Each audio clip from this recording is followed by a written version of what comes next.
ایک اچھے گارڈنر کو یہ باتیں نہیں بھولنی چاہیے۔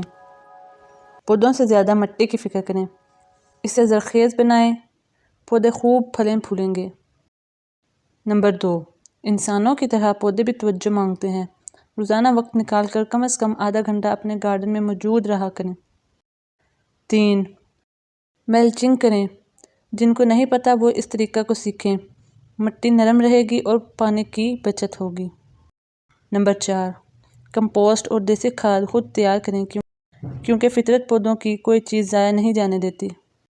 5، ڈائریکٹ یا تیار کر کے پودوں کو آرگینک کمپوسٹ دیا کریں، بہترین ٹونک ہے اور کیمیائی کھادوں سے بھی جان چھوٹ جائے گی۔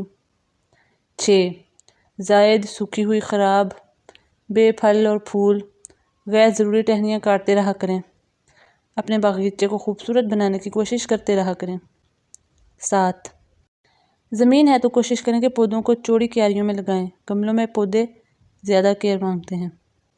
8، گملوں کی مٹی ضرورت کے مطابق ضرور بدلیں یا اس میں دیسی NPK ڈالتے رہیں۔ 9، گوڈی بہت ضروری ہے، اس کو معمول بنا لیں۔